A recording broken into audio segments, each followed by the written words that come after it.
Bismillah, subhanallah, wa la ilaha illallah, wallahu akbar, wa la hawla wa la quwwata illa billahil aliyyil azim. Adada kulli harfin kutib wa yuktab abadal abidin wa dahara dahilin ya rabbal alamin. Allahumma iftah alaina hikmataka wa anshur alaina rahmatak. Allahumma salli ala sayyidina Muhammadin nur al-mudhhib lin-nisyani wal jahli wal kasali bi nurihi wa ala alihi wa sahbihi wa sallim. Tadi dalam perjalanan ke sini Al-Faqir buka Makkah Live sambil dengar Al-Quran bilang kira ketika itu dibacakan ayat bukan sengaja untuk tadabbur ayat, tak sengaja tahu-tahu buka ayat bunyinya wa inna idza asabna al-insana minna rahmatan fariha biha wa in tusibhum sayyi'atun bima qaddamat aydihim fa innal insana kafur. Ini sifatnya kita manusia. Pas dengar ayat tadi lumayan tertegun dan rasa ditegur juga oleh Allah Subhanahu wa taala. Sifatnya kita manusia, kata Allah Subhanahu wa taala, kalau diberi nikmat senang. Kalau diberi nikmat senang. Tapi kalau diberikan musibah karena atau akibat ulahnya sendiri, fa innal insana kafur. Kadang-kadang manusia lupa sama Allah Subhanahu wa taala. Kemudian Allah Subhanahu wa taala melanjutkan ayat ini, jangan sampai kita menyalahkan Allah atas apa yang terjadi. Allah bilang lillahi mulkus samawati wal ardh yakhluqu ma yasha. Kerajaan langit dan bumi milik Allah, dan Allah Subhanahu wa taala bebas berbuat sesuai kehendak Allah Subhanahu wa taala. Jangan sampai nanti ketika terjadi musibah kita menyalahkan Allah Subhanahu wa taala. Kok aku diberi musibah padahal aku salat subuh terus di masjid, ya Allah. Langsung Allah Subhanahu wa taala tegur di ayat tadi juga. Sesungguhnya kerajaan langit dan bumi milik Allah Subhanahu wa taala. Allah Subhanahu wa taala bebas berbuat sesuai kehendak Allah Subhanahu wa taala. Musibah yang Allah Subhanahu wa taala turunkan tidak memandang bulu. Orang yang soleh dapat musibah, orang yang tidak soleh pun dapat musibah. Tapi hasilnya beda. Musibah yang Allah Subhanahu wa taala berikan kepada orang yang soleh membuat mereka mendapatkan pahala yang besar di sisi Allah.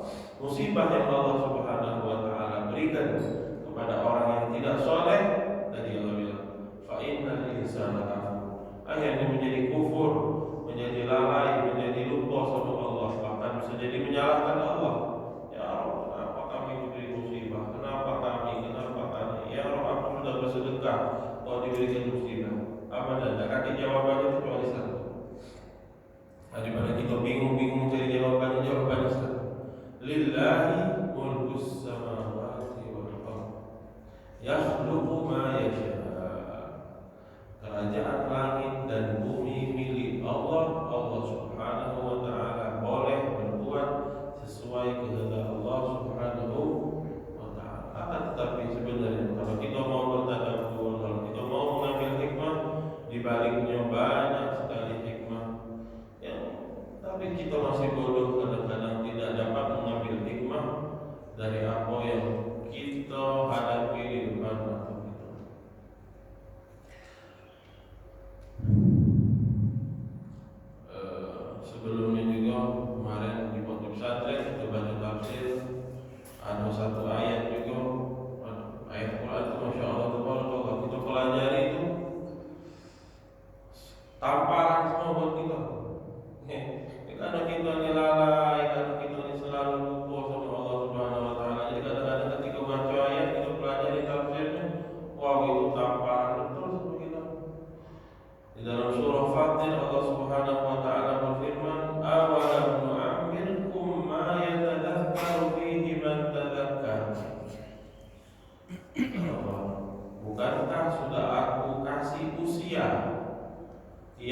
cukup untuk kita bertafakur kepada Allah Subhanahu wa taala, mengambil hikmah, mengambil pelajaran dari semua yang kita hadapi. Betul itu. Itu betul-betul tamparan buat kita. Artinya di usia kita berapapun usia kita, usia 20 tahun itu sudah sangat banyak sekali yang Allah pertontonkan, sudah banyak sekali pengalaman-pengalaman. Usia itu sudah panjang untuk kita berpikir, bertafakur, untuk kita kembali kepada Allah Subhanahu wa taala. Maka hati-hati.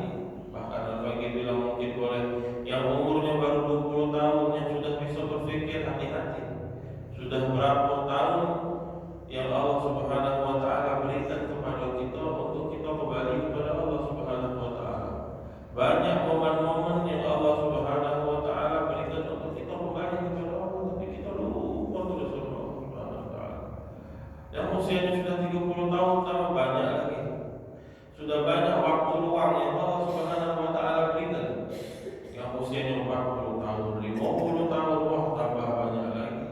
Waktu luang yang Allah berikan kepada kita untuk kita berfikir, untuk kita bertadabbur, untuk kita merenung.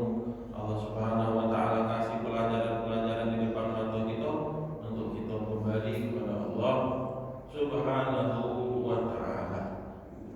Tapi itulah sifat manusia. Kita ni kadang ingat, kadang lalai, kadang ingat, kadang lalai. Makanya kita harus sering-sering mengingat Allah melalui sholat, melalui majelis ilmu, melalui membaca Al-Quran. Baca Al-Quran. Panggil boleh sebut Sayyid Ahmad Al-Maliki, guru kita di Mekah, boleh nyebut kalau bahasa beliau itu banyak Allah Subhanahu wa taala berikan pemberian terhadap diriku, kata beliau, itu melalui bacaan Al-Quran yang aku baca di sebelum fajar, sebelum subuh. Jadi sebelum subuh beliau baca Al-Quran. Rasakan betapa banyak pemberian yang Allah Subhanahu wa taala akan berikan kepada kita. Alhamdulillah, alhamdulillah, alhamdulillah. Akhir-akhir ini sering hujan. Hati-hati jangan sampai menyalahkan hujan. Allah Subhanahu wa taala berfirman dan diriwayatkan oleh Rasulullah melalui hadits qudsi. Kata Rasulullah sallallahu alaihi wasallam, Allah berfirman, "Yasubbu ibnu Adam ad-dahra wa ana ad-dahru." Anak Adam sering mencaci masa. Gitu nih. Panas-panasan malam. Alam panas ya Allah. Menhujan, di hujan, malam pula. Baik pula. Hujan terus dah kata-kata. Hari Jumat kemarin dari pagi sampai ke pagi lagi. Tidak berhenti hujan. Hati-hati. Jangan sampai termasuk orang yang ditegur oleh Allah di dalam hadis ini. Anak Adam suka mencaci masa. Dikasih hujan kebanyakan marah, dikasih panas kebanyakan marah, dikasih ini marah, dikasih itu marah. Tidak boleh marah sama Allah. Wa ana dahru, akulah pencipta masa. Jadi kalau nak ngatur-ngaturi, pandang-pandang dulu siapa yang menciptakannya. Allah Subhanahu wa taala. Terima baik dengan ridho, insyaallah ada pahala. Insyaallah ada pahala. Kadang-kadang yang kita nak masjid hujan, pahalanya lebih besar. Panas, taab, capek, itu pahalanya besar. Jadi semuanya itu ada hikmahnya, semuanya itu insyaallah pahala yang besar untuk kita. Lalu mengingatkan juga kita berada di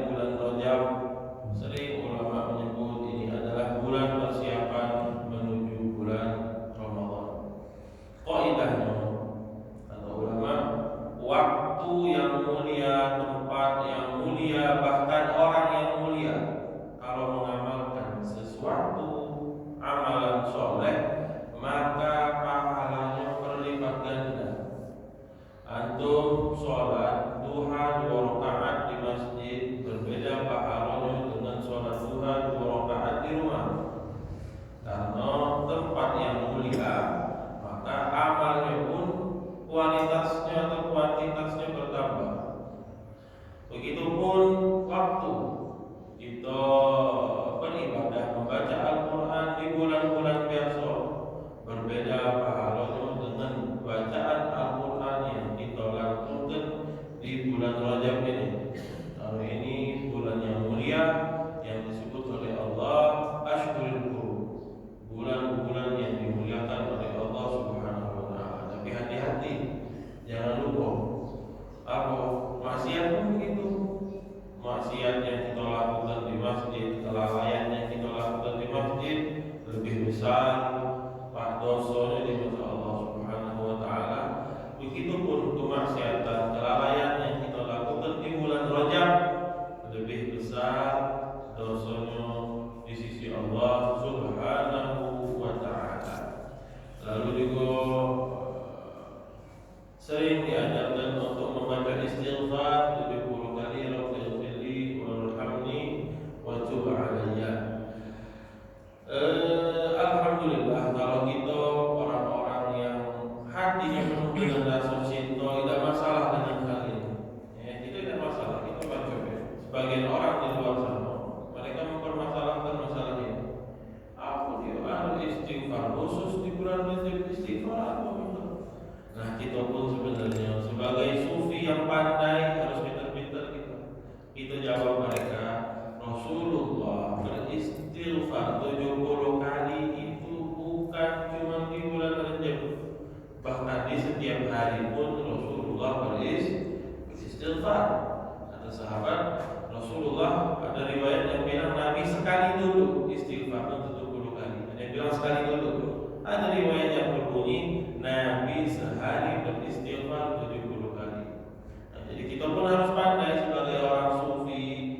Kita beristighfar di bulan Rajab, tapi setelah bulan Rajab jangan lupa Nabi istighfarnya bukan cuma di bulan Rajab. Nabi pun beristighfar 7 kali dengan lafaz yang mirip kayak gitu.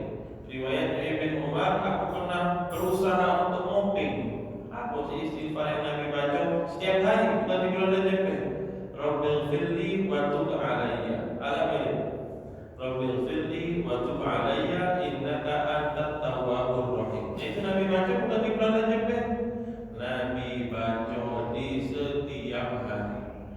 Jadi kita punya jawaban dan amal kita pun jangan jauh dari Nabi, insyaallah. Setiap hari kita usahakan di bulan Rajab, di luar bulan Rajab pun kita akan beristighfar kepada Allah Subhanahu wa Ta'ala.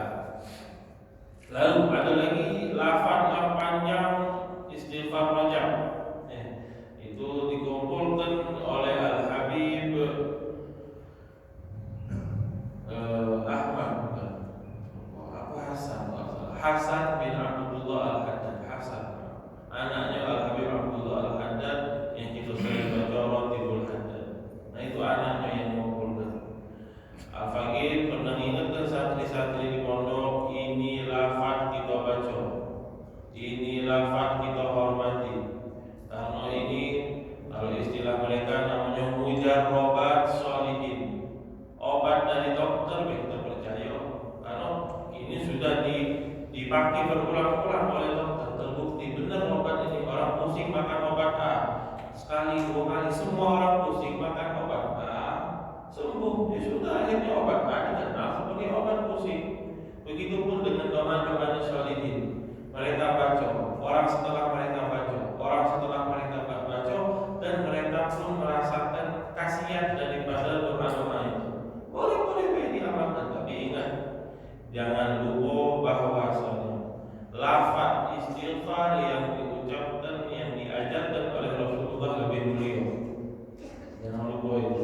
Sama kayak tadi, beberapa orang juga yang hatinya dipenuhi dengan kedengkian, kadang-kadang wah ini bid'ah, ini apa dia lafaz ini. Kita bilang ini mujarrabat sholihin, tapi jangan lupa dengan istighfar yang diajarkan oleh Rasulullah. Walaupun tidak sepanjang istighfar itu.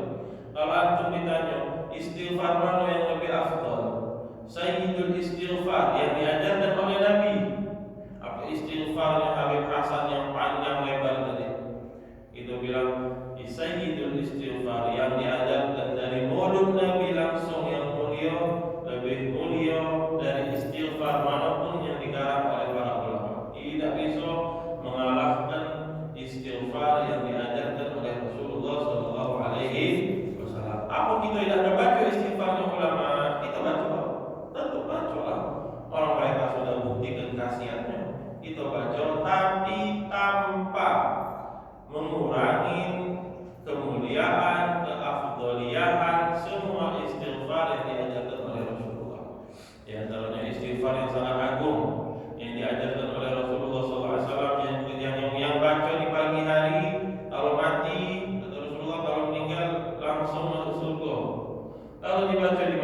hari, meninggal di malam itu langsung masuk surga.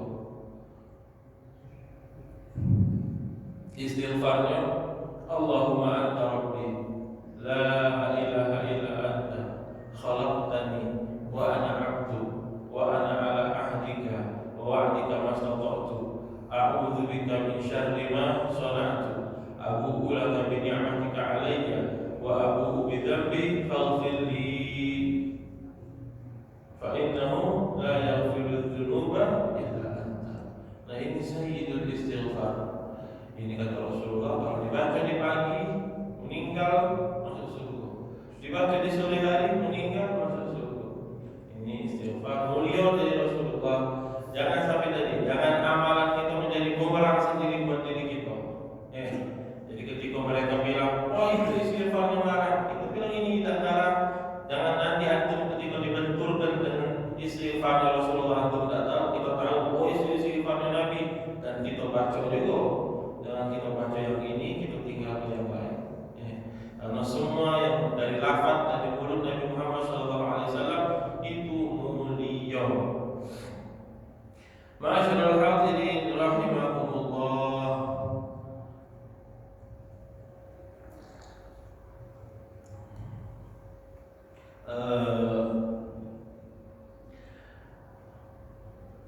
Perbuatan maksiat seperti kita bilang tadi, mau di bulan Rajab, mau di luar bulan Rajab, perbuatan maksiat itu besar.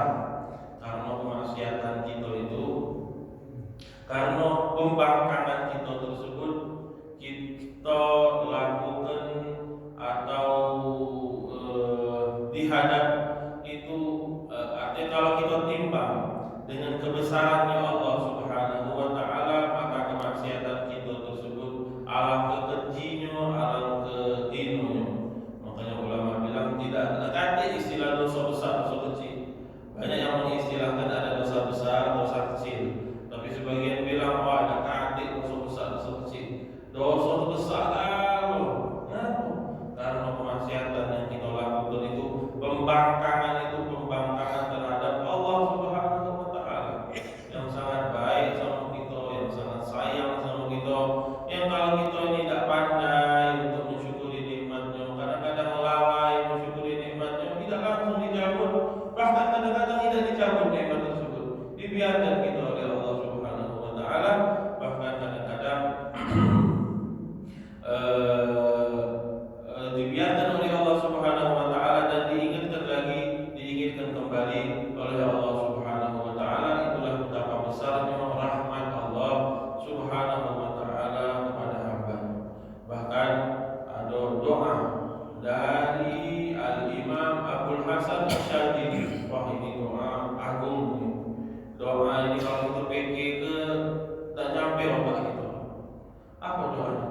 Allahumma arhamna idza asaynaka bi atamma ma tarhamuna bihi idza ata'na. Ya Allah, ini doanya beliau ini Abdul Hasan Asy'adili, orang hebat, makanya punya ilham untuk baca doa kayak gini. Ya Allah, ketika aku bermaksiat kepadamu, berilah aku rahmat lebih sempurna, lebih besar lagi, dan menandingi, mengalahi rahmatmu ketika aku berbuat ketaatan. Kalau ini kita tidak, ketika kita berbuat taat, rasanya baru kita pantas minta rahmat Allah. Tapi doa beliau bilang, ya Allah, ketika aku bermaksiat, berilah rahmat besar, melebihi rahmat ketika aku berbuat taat. Apa maksudnya? Kita ini kalau bukan karena rahmatnya Allah Subhanahu wa Ta'ala, tidak baca balik sama Allah. Jadi ketika kita lagi lupa sama Allah, di saat itulah kita butuh rahmat terbesar dari Allah Subhanahu wa Ta'ala agar kita kembali kepada Allah. Atau bayangkan baik, ini kalau bukan rahmat dari Allah Subhanahu wa Ta'ala, dari mana kita bisa kembali sama Allah? Ini 100% rahmatnya Allah. Kita bayangkan Abu Jahal, Abu Lahab, siapapun yang di zaman Nabi, nengok Nabi, melihat keindahan wajah Nabi, mendengarkan Al-Quran langsung dari mulut Nabi, melihat keindahan akhlak Nabi, tapi rahmatnya Allah Subhanahu wa Ta'ala Bahkan Allah Subhanahu wa taala banyak di beberapa ayat Al-Qur'an menggambarkan betapa rahmat itu terkunci betul buat mereka. Wah, itu kalau kata lagi baca ngeri rasanya. Ya Allah, betul doanya Al-Imam Abdul Hasan Asy-Syadzili. Ketika kami lagi lupa, ya Allah, rahmati sebesar-besarnya agar cepat kembali kepadamu ya Allah. Allah Subhanahu wa taala gambarkan pintu hidayah yang tertutup untuk orang-orang yang tidak dikasih hidayah oleh Allah. Itu apa kata Allah di dalam surah Al-Baqarah? Khatam Allah, Allah kunci serapat-rapatnya. Khatam itu bukan kunci biasa, kunci digembok oleh Allah Subhanahu wa taala. Khatam Allah ala qulubihim wa ala sam'ihim wa ala absarihim ghishawah. Ya Allah, ini pintu kita mendapatkan informasi. Kalau dari kunci oleh Allah Subhanahu wa taala, sama sekali tidak dapat hidayah.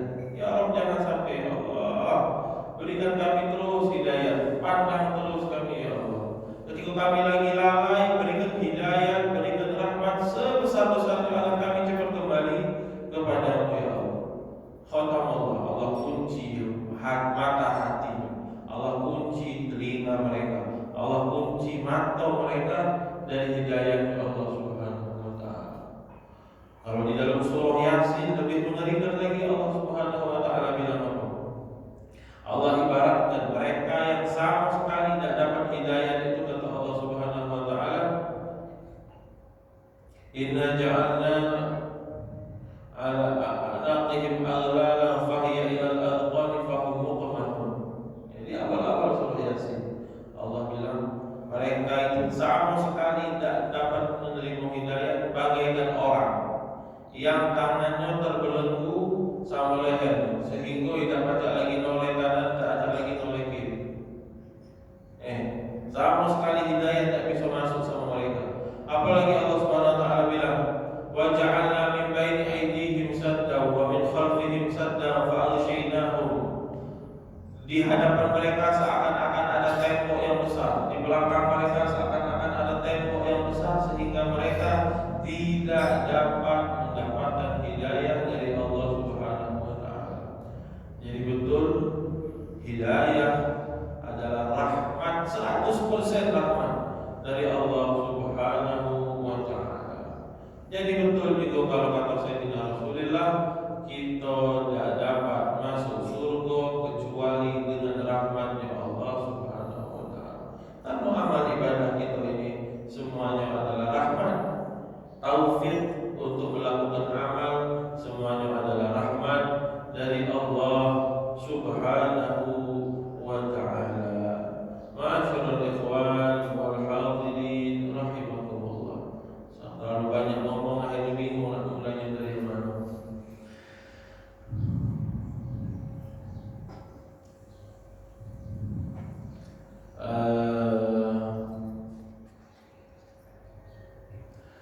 Kata Imam Ibnu Athaillah As-Sakandari, beliau mengibaratkan kemaksiatan yang dilakukan oleh seorang hamba. Kata beliau, walau lam yakun fil ma'siyati illa tabaddul ismi lakana kafiyan, fa innaka idza kunta dha'ian tusamma bil muhsin al muqbil, wa idza kunta 'asiyan intaqala ismuka ila al musii al mu'rid.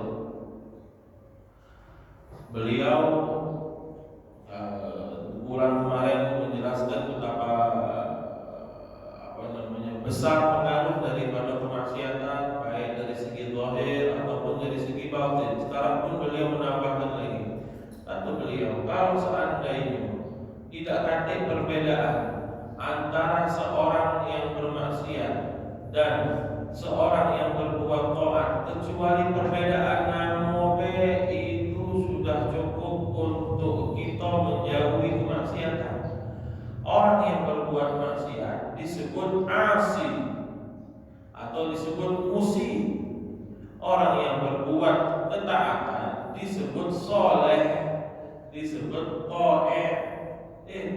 Itu nama yang bagus. Jadi kata beliau, kalau seandainya tidak ada perubahan kecuali perubahan nama ini, itu sudah cukup untuk kita menjauhi kemaksiatan.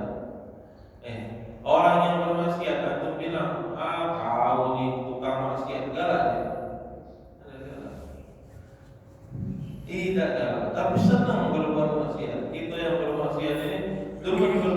maksiat, tapi ketika kita dibilang kau ini maksiat terus marah kita. Kau ini tukang pembangkang Allah Subhanahu wa taala, kau ini tidak nurut sama Allah Subhanahu wa taala, marah. Belum lagi pengaruh-pengaruh yang lain. Namun yang dirubah itu sudah jelek dan sudah cukup untuk kita menjauhi kemaksiatan. Dan inilah permainannya syaitan. Permainannya syaitan merubah nama-nama yang perbuatan buruk dikasih nama yang bagus. Riba itu namanya riba, tapi oleh syaitan dirubah namanya. Bukan syaitan langsung, tipu daya syaitan. Dirubah namanya sama syaitan, bukan riba lagi. Namanya jadi bunga. Ya salah. Bunga itu indah. Padahal awal juga indah, tapi akhirnya adalah azab dari Allah Subhanahu wa taala yang pakai bunga apa? Itu gawainya syaitan, merubah-rubah nama. Dulu kita kenal, minta maaf dengan ucapan ini, pelacur. Kasar pelacur itu. Sekarang dirubah namanya oleh syaitan dengan nama yang lebih indah. Disingkat pula. Dan ada sebagian orang paham PSK, pekerja. Nah disambung dengan PNS.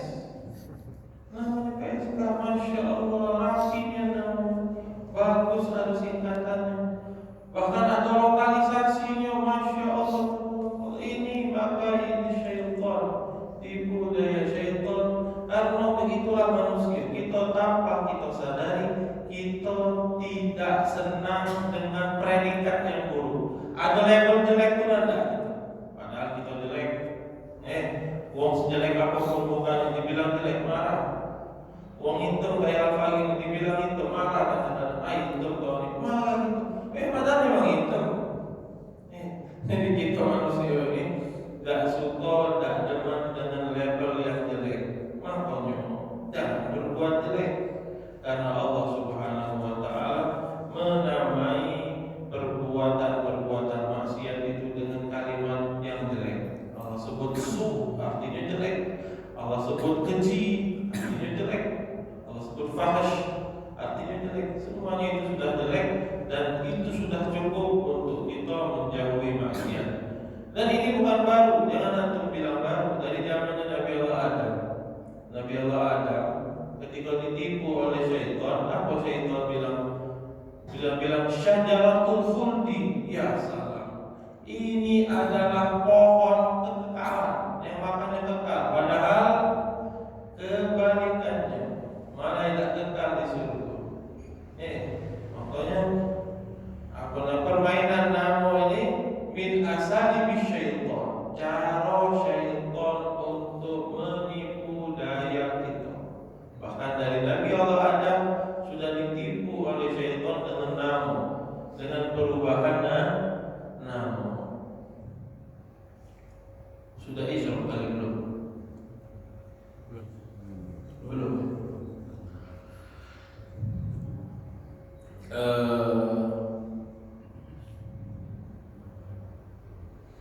Dan juga termasuk tipu daya syaitan yang kadang-kadang digawekan oleh syaitan itu apa? Ngasih kita uzur bermacam-macam.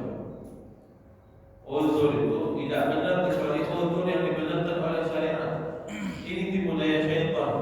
Ketika kita anggaplah pakai uang riba, itu syaitan mulai kau hendak pakai duit riba, ada asal kau berusaha.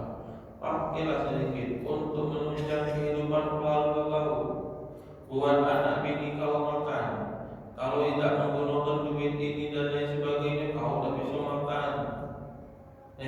Padahal Al-Faqih ingat yang beberapa mingguan yang lalu Al-Faqih sampaikan, Habib Taufik ditanya, Habib, apa hukumnya menggunakan duit bank? Kemudian Taufik yang kita ni pakai duit, tidak pakai duit bank, tidak pinjam duit bank, udah itu. Jadi ada ulama yang memperbolehkan pakai duit bank itu kalau sudah darurat betul. Nah kita tidak ada nak pakai duit bank, itu tidak darurat. Masih baca makan kata Taufik, bisa makan pun apa Masih bisa berjalan tanpa motor, bisa buat apa pakai duit bank. Kita kadang-kadang menggunakan duit bank, padahal kita bisa hidup tanpa duit bank. Di antara juga ini yang sering kita dengar, ini pun taktik budaya syaitan, waria-waria, wong lanang tapi pecah betino. Apa dia bilang? Dengan mudahnya mereka bilang apa? Aku ini adalah seorang perempuan yang terjebak di tubuhnya laki-laki. Masya Allah, tabarakallah. Terus mau nyalakan Allah berarti. Allah salah nago. Ini semua mata itu syaitan, tipu daya syaitan, menciptakan uzur-uzur di hati kita. Nah, sholat ini kau capek lu. Semalam kau ini, kalau sudah ini, kalau sudah pergi maulid, ayo usah lagi sholat subuh di masjid. Syaitan bilang kayak gitu. Iya, sudah, tak usah. Nah, hadir pengajian habis subuh. Oh, di rumah tuh banyak gawe kata syaitannya. Kalau kamu tak ada pegawai di rumah, lagi anak bini kau yang makan. Nah, ini semua uzur-uzur syaitan yang ciptakannya. Dia yang ilhamkan sama kita supaya kita turuti. Wa hadza min asalibis syaitan. Ini adalah cara syaitan untuk menipu manusia. Lalu kata beliau, hadza fi intiqal ismi. Kalau tadi namanya yang berubah, fakaifa bi intiqal al-athar. Bagaimana kalau asarnya yang berubah? Apa asarnya? Apa rasanya? Apa pengaruhnya yang berubah? Ketika orang berbuat taat, orang kalau sudah terbiasa berbuat taat, maka dia akan merasakan manisnya ketaatan. Tapi ketika orang sudah biasa berbuat kemaksiatan, dia pun akan merasakan kemanisannya kemaksiatan. Wah, ini pun sudah parah. Ketika kita sudah tidak merasakan lagi manisnya ketaatan. Ustaz, emang ada rasa manis ketaatan? Ada, Nabi yang bilang. Dan kadang-kadang pun alhamdulillah kita ni walaupun jauh dari Allah Subhanahu wa taala, tak ada ngomong dia dekat sama Allah. Kita ni jauh dari Allah, tapi kadang-kadang kita merasakan nikmatnya berbuat taat. Kadang-kadang ketika duduk berzikir sebelum subuh, ya Allah rahmatnya, alangkah sedapnya dicicipi oleh Allah Subhanahu wa taala sedikit lazzatul munajat, kelezatan kenikmatan bermunajat, kenikmatan berbuat taat kepada Allah Subhanahu wa taala. Kata Rasulullah, ini kalau nak merasakan nikmatnya berbuat taat. Kata Rasulullah sallallahu alaihi wasallam, salatu, ada 3 hal. Man kunna fihi wajada halawatal iman.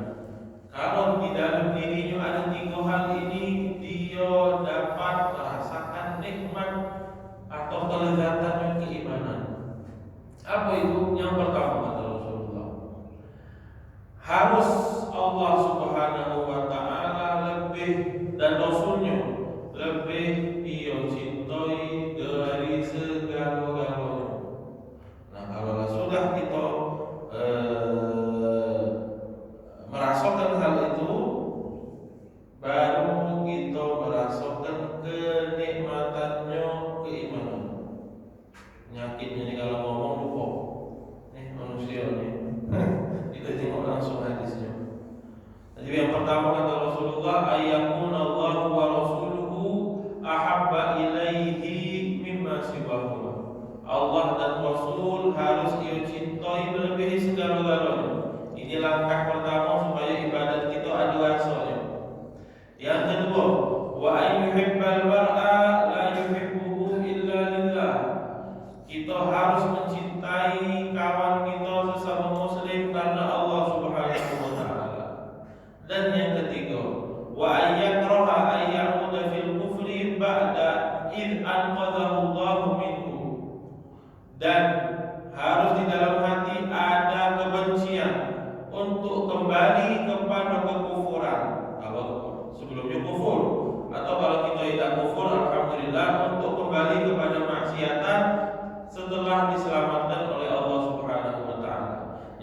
hal ini, coba kalau kita pengen merasakan lazatnya mengajar, lazatnya membaca Al-Quran, lazatnya perbuatan taat, kita praktekkan 3 hal ini.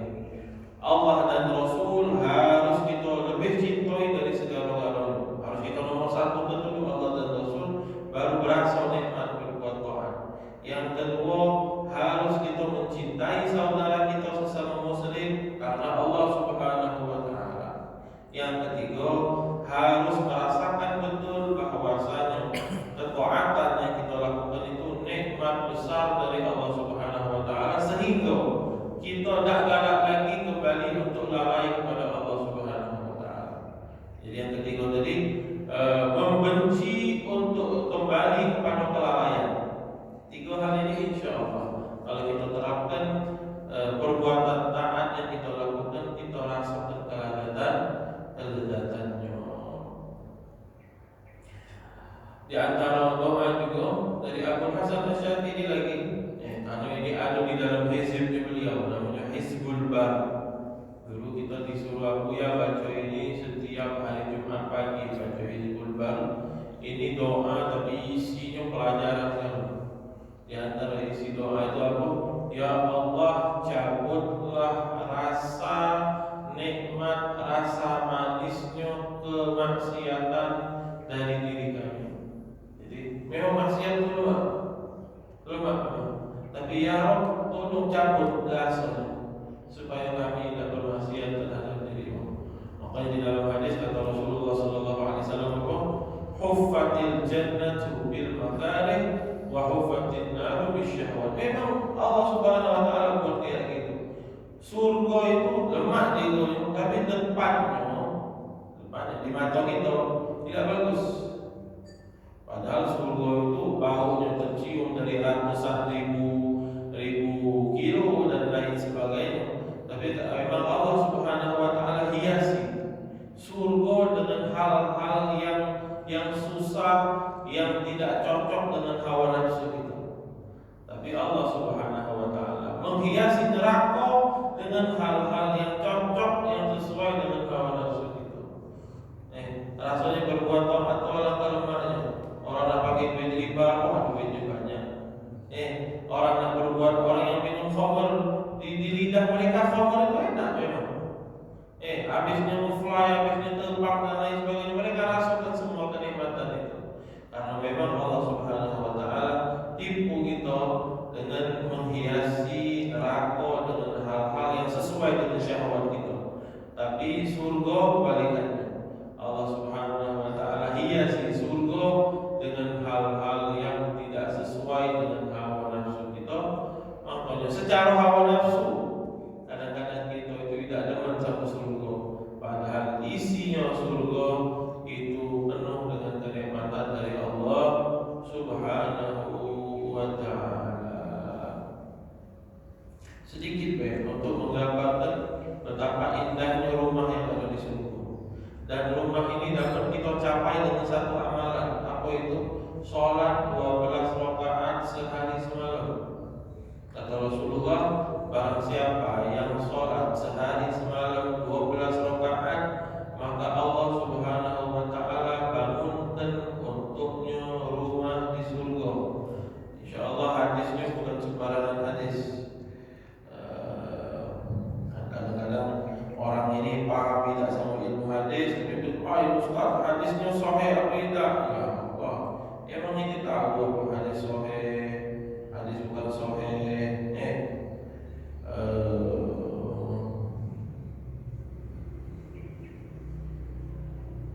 Kata Rasulullah SAW. Hadis diriwayatkan oleh Imam Ahmad bin Hanbal di dalam kitab beliau Musnad. Jadi bukan sembarangan hadis. Atau Rasulullah SAW bukan ini. Muslim. Wah, bagaimana Muslim? Wong yang dikit-dikit nanya hadis sahih tak, ini kata ulama, kitab yang paling sahih setelah Al-Quran, yaitu Bukhari dan hadis Muslim. Hadis yang diriwayatkan oleh Imam Bukhari dalam kitabnya dan semua yang diriwayatkan oleh Imam Muslim di dalam kitabnya.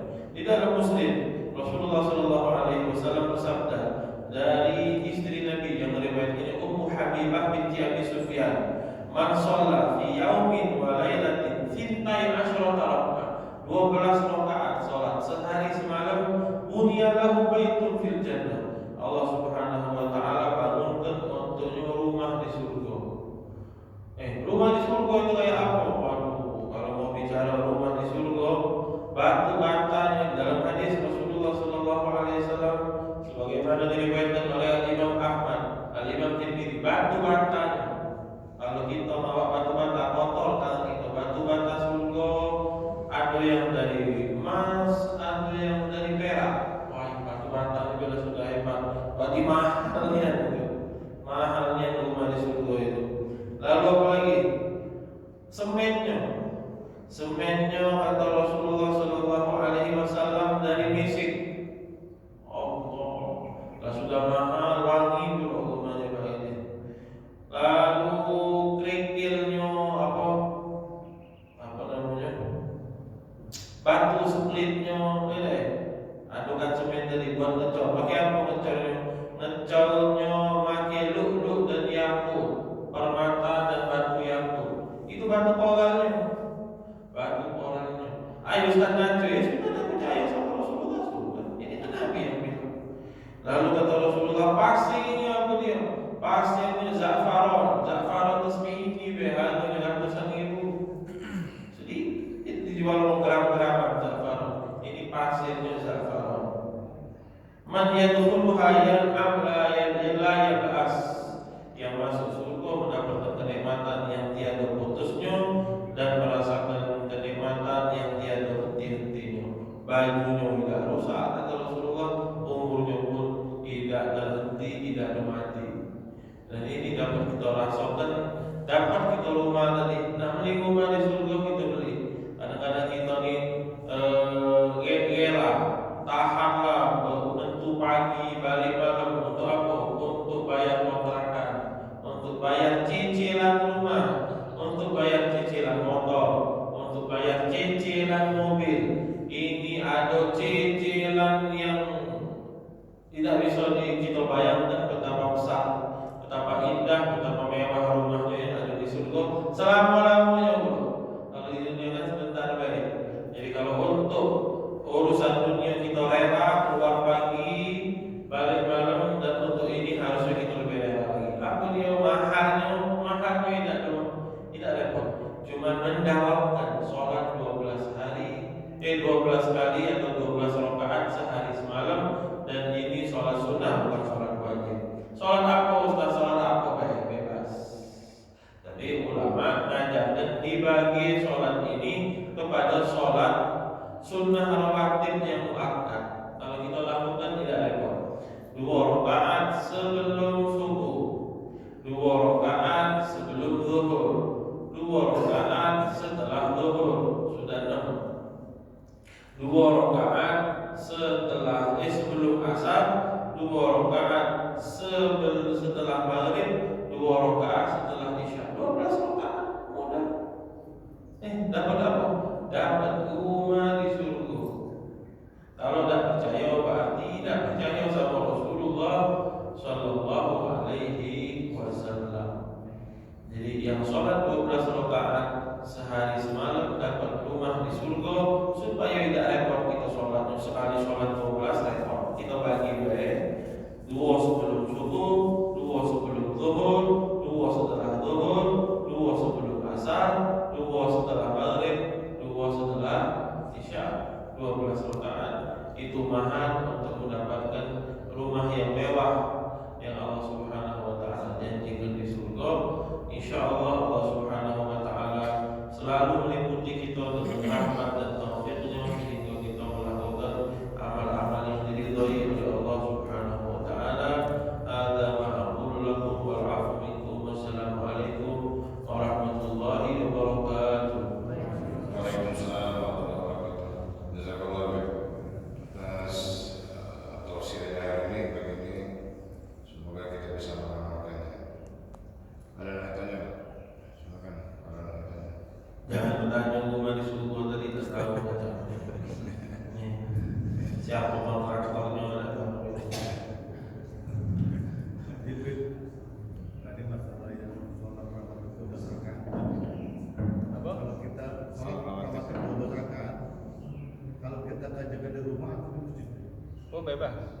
dimanapun melakukan sholat tadi bebas.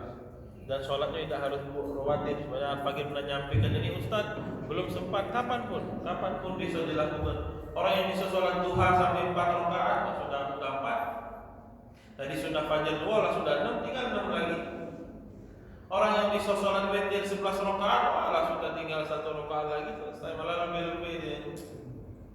Dimanapun, kapanpun ini kita lakukan. Dan besar, kadang-kadang kita ini itulah kita bilang percaya tapi kita tidak lakukan. Kita lebih percaya dengan hal yang zahir yang ada di hadapan mata kita. Kita keluar pagi, balik malam, cuma buat bayar cicilan rumah. Ini cicilan rumah yang paling mewah, yang paling istimewa. Tidak ada tandingannya di dunia. Silakan kalau ada tanya lagi. Kita ini memang ada lalai